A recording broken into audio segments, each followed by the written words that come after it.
All right, Chris Petersen, the head coach at Washington, joins us right now on the line. Coach, we just made reference to this Built for Life program. Take me through the secret sauce and what it is that you're doing as you're targeting not only talented players, but guys that fit for this program. I don't know anything you're talking about, Mike. I know nothing. You always have the answers, Coach. It's abundantly clear with some of the results on the football field.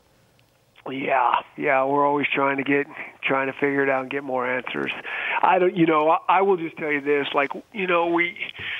I think our coaches just, do such a great job of knowing who we are, who we're looking for, staying disciplined and true to the process.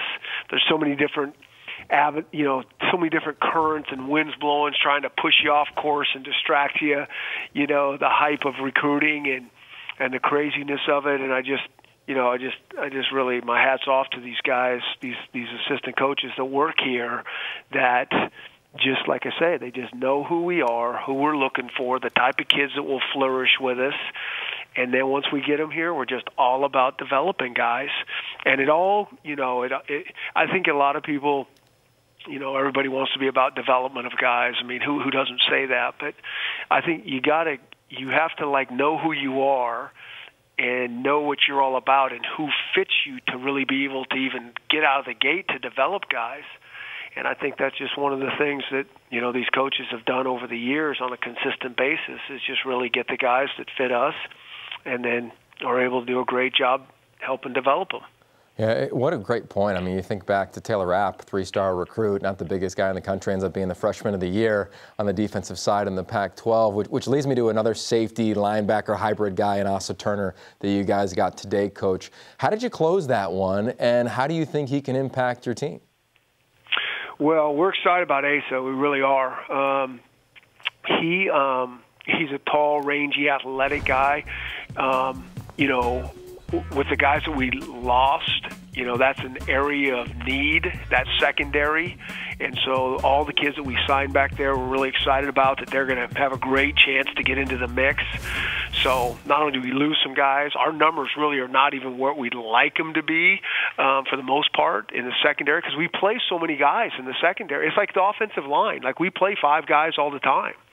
And so you need a bunch of guys back there. And so anyways, I think, all those kids that signed with us that, in the secondary in particular, see, what's going on back there and the development of things and then also the need that we have. And so we're excited to get Asa, signed and excited to get him here on campus and see what he's going to do once we get him here. Coach, there was a time there recently where maybe right before you got there when it was hard for the University of Washington to go into the state of Hawaii and pull elite talent. And then you got a guy who now is on the staff who I had the honor of playing with and coaching with in Ikaika Malloy. How big has it been for him to come back to his alma mater and be able to tell a unique story about not just, hey, come play here, but, I did this myself. I took a chance on myself. I became a dog, and you should be too. Yeah, I think it's been awesome. I mean, because one, Ikaika is such a good person. I think people figure that out. 2, that he did go here, so he's walked in those shoes. And 3, that, he's from Hawaii, so it all makes sense. And 4, the University of Washington has had such a long history with the state of Hawaii and Polynesian players, and it's just been awesome. It's been such a great fit. And so, sometimes it's cyclical in terms of the players you get or don't get, but it was really awesome. Not only the players we got at his position, but the players we got from Hawaii and some of the other players and the different states that are of Polynesian descent. I mean, it's just it's awesome. And one of the reasons I always get excited about going to Hawaii is because they love football in Hawaii. The families are passionate about it. The kids are passionate about it. We always talk about, is the guy really passionate about being recruited or is he passionate about playing football? And we know in Hawaii they're passionate about playing football. And so that really, that we love that about Hawaii and some of the Polynesian players we have. Chris, if you need any help on those recruiting trips specifically to Hawaii, I'll bring your sunscreen if that helps. So. Let me just tell you, that is one of the biggest fallacies in all of recruiting about it's awesome to go to Hawaii and you hang out on the beach. I mean, they are whirlwind trips. You're on a plane for 5.5 hours, 5 hours. You go see kids. You go to a couple schools as fast as you can. You usually get on a red eye and come back, and now you're completely worn out for the rest of the week.